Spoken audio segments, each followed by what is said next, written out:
the fourth Classico of the season, bro. Yeah, the last Classico of the season, Real Madrid against Barcelona against Real Madrid, and at home too. Yeah, and Barca playing at home. This could be, Flick could be the only coach that goes 4 Clásicos in a row, beating Real Madrid, which no coach has done. Not even Pep Guardiola. Yeah. Real Madrid could potentially go, 0 Clásicos, where they won. Trophyless season and too. trophyless as well, in my opinion. So I think there's a lot to be played for, but I do want to see how Barca come to the game after the heavy blow against Inter, because the way Barca went out against Inter, bro, in my opinion, it's heartbreaking. I know, and I know we're talking about the Classico. Yeah. The potential, the Classico is being played right now. It's going to be played right now, but let's go back to the Inter if you want for a little minute. Well, yeah, because that's gonna, even though Barca playing against Real Madrid, but the way that a team goes out like that, it does have an effect, for the next game. Right. So it does mentally, it can kind of get to you, as the players, right? Yeah, of course. They can be during training, right? Us as fans, even up until now, we're still thinking about it. Mm-hmm. Imagine the players. Oh yeah. So they can even when during training, up to the game, they can still be thinking about the defeat, right? So that's the reason why it does play a role into it. So yeah, let's kind of talk a little bit about that, because I feel like it's gonna have some influence on the game, right? On the next game, the next Classico. So that's the reason why, and against Inter, bro, like I said, bro, I honestly wanted to cry, dude. It's because it was this close, bro. Yeah. It's been 10 years. 10 years since Barca made it to the Champions League final, and since 2019 they haven't made it to the semifinal. Yeah, that was the last semifinal, but they haven't made it to a final of the Champions League since 2015 when they won it. So for you to be like a minute and a half to 2 minutes away from getting to that final, bro, in my opinion, it's heartbreaking. Look, so in my opinion, right, to kind of dive in, into that game, let's go back and let's talk about the first leg. Yeah. I think, and I think both you and I have talked about this, right? We said that in the first leg, we both believe that's where Barcelona pretty much lost the series. I agree. Mm-hmm. And the reason why is because I think it kind of comes down to the lack of concentration, right, that the players had. And we can clearly see that by getting scored on 30 seconds into the first leg of the semifinal. Mm-hmm. And you can't do that, like you said, right? Yeah. And the Champions League, bro, when it comes to, being just details, they matter. The details matter a lot, and, Gerard Martin in the first leg, as well as every other Barcelona player, in my opinion, came out of sleep. The same way they came out of sleep, in my opinion, as well in the second leg in the San Siro. True. So if we go ahead and we kind of break down the whole series, Barcelona, let's not forget, right? I was pretty pissed too, dude, to be honest. And the reason why is because, like you, I also said, man, Barcelona were pretty much there, right? Yeah. They were pretty much there already. They could have won. They could have gone to the final, especially overturning the game. Yes. Coming down from a 2-0 at the San Siro, it's not easy at all. Well, if you really think about it, Barca were down. If you really consider both legs, Barca were down 4-0. Yeah. If you really think about it, and they came back from a 4-0 because it was 2-0 in the first leg. They were down. They came back up. And then it was 2-0 in the second leg. Right. They came back up. So if you really think about it, Barca at one point were 4 goals behind. Yeah. And it's miraculously the way they came back up. It shows a lot of character. It shows a lot of courage. But you should not find yourself in that position in the first place if you're trying to get to the final Champions League. No. So it's true, those, especially, like I told you, bro, you cannot concede a goal in the first minute in the semifinals of the Champions League, bro, because those are the kind of things that knock you out. And at home. And if you really think about it, you took away that goal that Inter scored in the first minute in the first leg, Barca would have gone through. Yeah.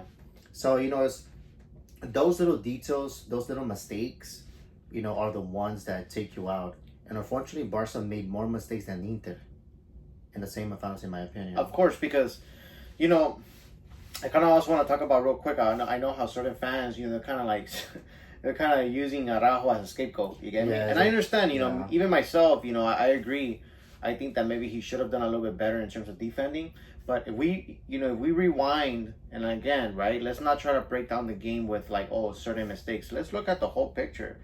The truth of the matter is, right, just like the dude from Edu from El Chiringuito, he said, the truth of the matter is that Barcelona got scored 7 goals in 2 games. That's true. 7 goals in 2 games, bro, that's a lot. So we can sit here and say, oh, this player was a foul, this player was a foul, this player. But at the end of the day, I think that it was a whole team, yes. effort in the sense where if they would have won, that everybody would have got credit. But if they would have how they lost, I think everybody should be responsible because let's also not forget, bro, that in the beginning of the season, both you and I were surprised, and I'm pretty sure many other fans were surprised too because Rafinha came playing really well. That's true. And then for some reason, after he went on an international duty with Brazil, and he got smacked around by Argentina. Yeah, he kind of didn't come back the same anymore. That's true. He hasn't been the same. I think Rafinha's level is the players whose level has fallen more than any other player, in my opinion. Drastically, yes, bro. Because you can pinpoint it like you said to that international duty when Brazil faced Argentina because ever since that game, bro, he hasn't come back the same. No. He's been pretty. He's been pretty average. This is the Rafinha that we saw last season under Xavi. Right. Where we demanded more from Rafinha. This current Rafinha right now. Yes, he'll score you a goal here and there, but if you really analyze the game at the San Siro, Rafinha was... He was gone. He pretty much was not doing much compared to how he was at the beginning of the season. We were used to. Yes, because at the beginning of the season, he was more like, for example, against Bayern Munich, you remember? Yeah. He was more He was always there. He was always there. Against Benfica, he was also very influential. So, against Inter, he really wasn't. The only one that was really standing out there was Lamine Yamal. And both legs. And both legs, he really stood out there. So, we needed more from Rafinha, that's true, and also, for example, we didn't have Lewandowski, right? No, we didn't have him. Ferran Torres, in my opinion, he can score you a goal here and there too, but he's not a real threat. No, he's not a real number 9. He's just not a real threat up there. So, like you said, when the team loses, yeah, people want to find a scapegoat. They want to say, oh, it's because this player did this player did that, it's this player's fault. But let's also not forget that Araujo didn't play the first leg. He didn't play the first leg, but he was there already, I think, when Inter scored the third goal. Okay, but he didn't play the full first leg, No, he didn't. No. So the first goal, I mean, can you really blame Araujo? No, that's what I'm saying. No. So it's like, yeah, could he have done better? Yes, he could have done better. And unfortunately for him, it sucks for him, but he tends to come out in the news more because of, I think people are just having it against him. Like they have it against him ever since PSG. Right. They have it against him ever since PSG, and then also too, let's not forget that the mistake that he did against Dortmund. Oh yeah. So people have those little things where it's in the back of their heads, in their minds, and it's fresh and they're still. So that's the reason why I think they're really targeting him. But like you said, bro, at the end of the day, they went out as a team. If they would have gone through to the final, people would have been like, oh yeah, what an amazing team. Right. Nobody would have been talking about Araujo doing this or doing that. People were just saying, what an amazing team Barca are. And let's also not forget, right? I would also, some of the positives that I would take away from, this season for Barcelona, in my opinion, is that, first of all, most of the team, they're still young, bro. Let's not forget, right? For a second, let's not forget that we went into the semifinals of the Champions Leagues with a 17-year-old kid, Lamine Yamal, and an 18-year-old kid, Kubarsi. Yep. You get me? And then you kind of add other players who have never played a semifinal of the Champions League. That's true. Like Pedri, for example, right? Gerard Martin, right? You have Inigo Martinez too has never played. Inigo Martinez as well, bro. Many other players, haven't been placed there. Now, moving forward, I think this could be a stepping stool for them, where they can go ahead and even kind of like Inter Milan. Inter Milan were in Champions League final 2023. They lost it against Man City, and then then they kind of got eliminated, I think, by Dortmund last season, and then they made it again this season to the final. So in my opinion, it's just a stepping stone. The same thing that happens to City, bro. Everything is a project, and sometimes us as fans, we have to kind of realize that not every club is going to go ahead and be able, or not every coach is going to go ahead and be able to benefit from the type of players that Pep Guardiola did when he came into Barcelona, and also as Luis Enrique did, where they were able to go ahead and win a treble. Let's also not forget that this is still a rebuilding Barcelona, because you can still take 2 or 3 players from the squad and kind of pretty much remove them in a sense where their time has been up, they're not doing enough for the club. And one of them is, for example, a proper number 9, in my opinion. Like Julian Alvarez, imagine if he was there, bro. We always talk about it. Yeah, that's if we had a proper number 9, So I would like to go ahead and just say that, like, for me, in my opinion, I think that we can still be proud about the fact that Barcelona still made it to the semifinals. Yeah. Our egos obviously are going to be like, oh, they should have won, they should have been there. But hey, it didn't happen. Yeah, and like we also did say that sometimes the best team doesn't win the semifinals of the Champions League because there can be other little details that can go ahead and knock you out.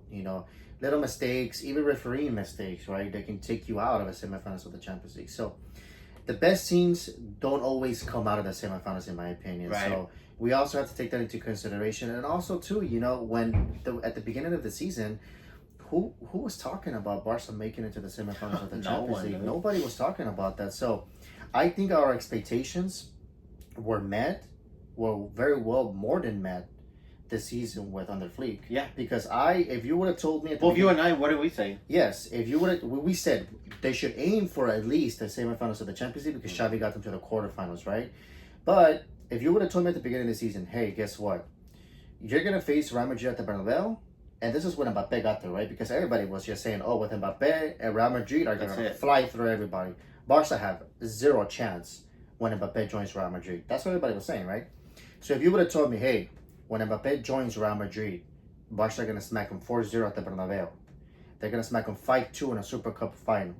They're going to beat them in the Copa del Rey final. And they're potentially going to take the league away from them. The only thing is they're going to be knocked out of the semifinals of the Champions League. I would have been like, hey, that's a perfect season. Sign me up. I'll take that season. I don't care. Because after Barca, the season that Barca had on the Xavi last season, we were all like, man, this kind of sucks. Xavi should still stay there. They should give him more time, this and this and this and that. But like I said, like I said right now, I would have like, yeah, I'll take that season. For me, dude. For me, that's definitely a good season. That's a good season.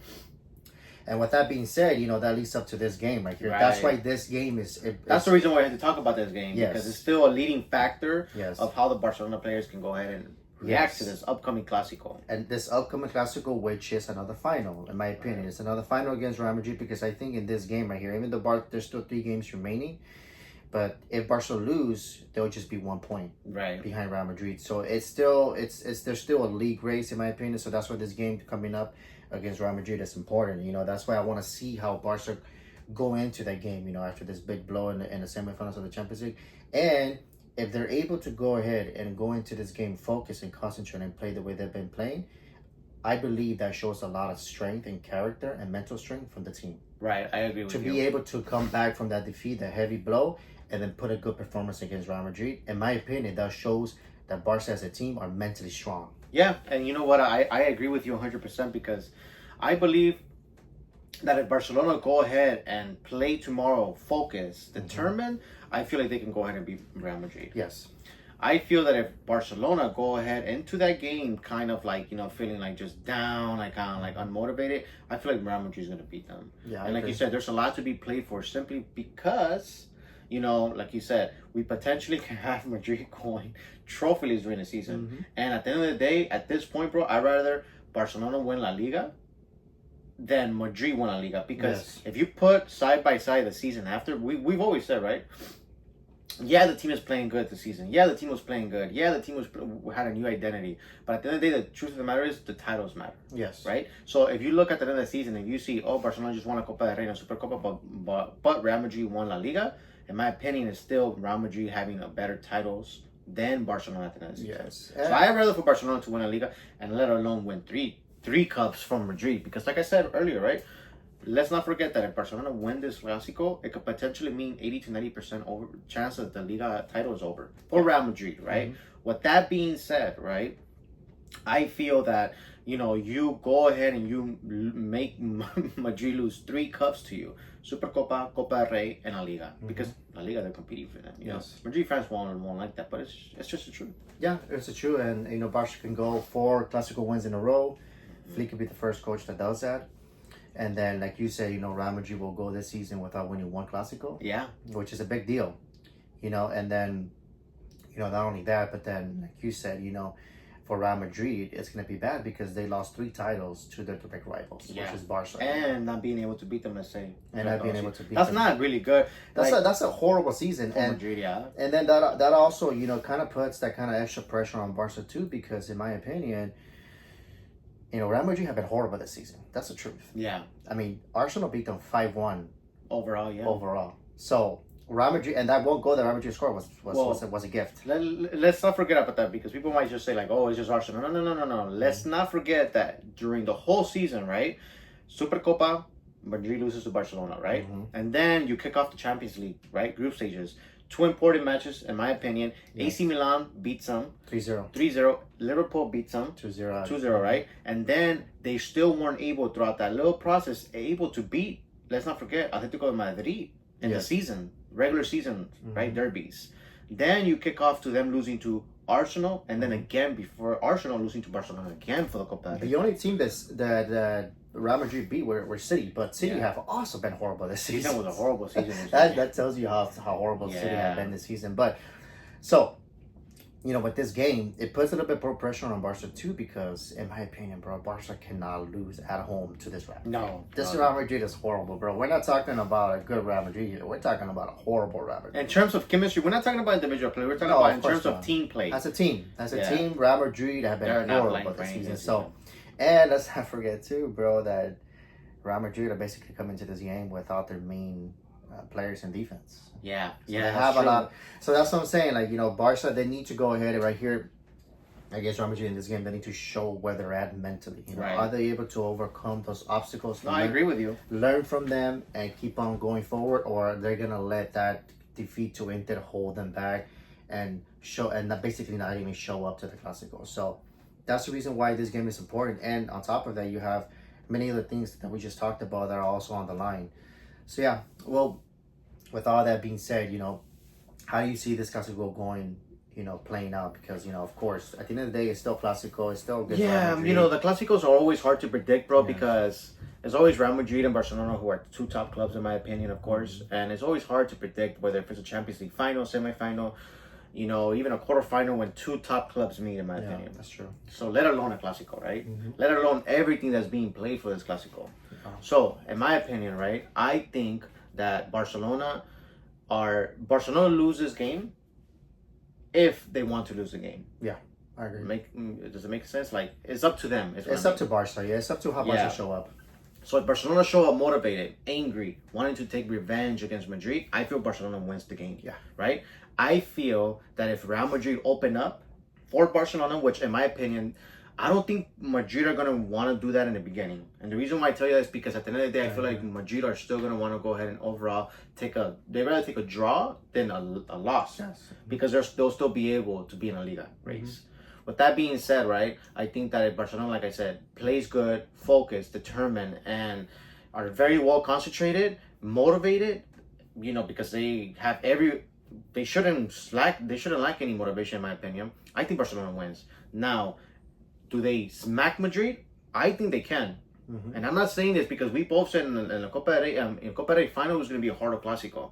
But I think in this game, I think Barcelona are going to be able to put more goals past Madrid than they were in the Copa del Rey final. I agree. I think a lot is going to be determined in the first 60 minutes. And the reason why I'm saying that is because, Barca do come from basically a war against Inter in 120 minutes. Yeah. So that could take a toll in the physical side. So I think if Barca come out strong, focused and effective in the first 60 minutes, and they don't make mistakes in the back, I think Barca are capable of putting 4 goals past Real Madrid. I think so too. I think it's going to be, if like you said, I agree with you. I think that for Barcelona's standpoint, I don't think they're going to want to go there and just beat Real Madrid or draw to them. I think they're going to want to smack Madrid. That's just my opinion. I think so too, because we're sitting here as fans, right? And as fans, we would, if we go out in the Champions League like that, right? We want our team, if the next game is against Real Madrid, we want our team to go and smack them, take their anger off against Real Madrid. And honestly, I think that's what Barca are going to try to do. Yeah. They're going to try to take their anger off against Real Madrid. So, with that being said, obviously, they're not going to go over there and try to be, clumsy either. Try to go all out and expose themselves. No. But I do think that Barca are going to want to go ahead and prove themselves and take their anger off against Real Madrid. And like I said, if they're able to do that in the first 60 minutes, I feel like they can put a lot of goals past Real Madrid. And but if not, let's say they go, maybe 1 or maybe, like I said, one goal lead or 2-1, for the first 60 minutes. After that, I'm a little bit concerned just because I do believe the physical fatigue may start kicking in. And Madrid, they're going to go all out. Then Madrid are going to do what they did against the Copa del Rey, where in the first 60 minutes, they're going to hold off. And then after that, they're going to try to attack, because they're going to try to take advantage of that physical fatigue that obviously Barca may have. And, which they could have, because I can see Pedri being tired by the 70th or 80th minute. I can see him being tired. So of course, so that's what I'm saying. It all depends on the first 60 minutes. But if they come out good, they come out focused, and they come out strong. Like I said, I can see Barca beating them by 4-1 or 5-2 is my score prediction. So you said that physical fatigue, and I agree with you, right? Now, I think the reason why that's important is because I want to ask you in terms of lineups, how would you line up for Barcelona? Yeah, this is interesting. Sorry to cut you off, but let me just tell you the reason why I ask you this, because whether they're going to start or not, I don't know. But just to let you know, Casado and Valde got the green light. Oh, Casado got the green light. Yeah, Casado got the green light. Valde got the green light. I don't know if they're going to start, but how will you go ahead and line them? Assuming that you have everybody at your disposal. So I would start with Gerard Martin. I would start with him, even though I'm a little worried about him being exposed. But I will start with him because I don't want to risk Balde just yet.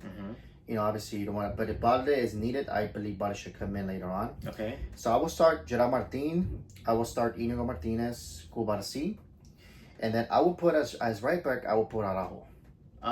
Because Koundé's still injured, right? Yeah, because Koundé's out. So you would put him over Eddie Garcia? I would put him over Eddie Garcia, and the reason why, but I don't think Flick is going to do that. But the reason why is because Araujo, he is clumsy, but as a right back, you can afford to be more clumsier, with leaving space on your back than you are as a center back. Right. And I think Eddie Garcia, he's kind of slow. Yeah. So I don't think he's going to be able to keep up with Vinicius Jr. I think it's going to be very hard. Yes. So I think Araujo can do that because he's done it before, where he's able to keep up with Vinicius Jr. and he doesn't have to worry about his back because he has Inigo Martinez and Cubarsí behind him. Right. So that's the reason why I would start Araujo as my right back. Okay. And then in the middle, it would be De Jong and Pedri.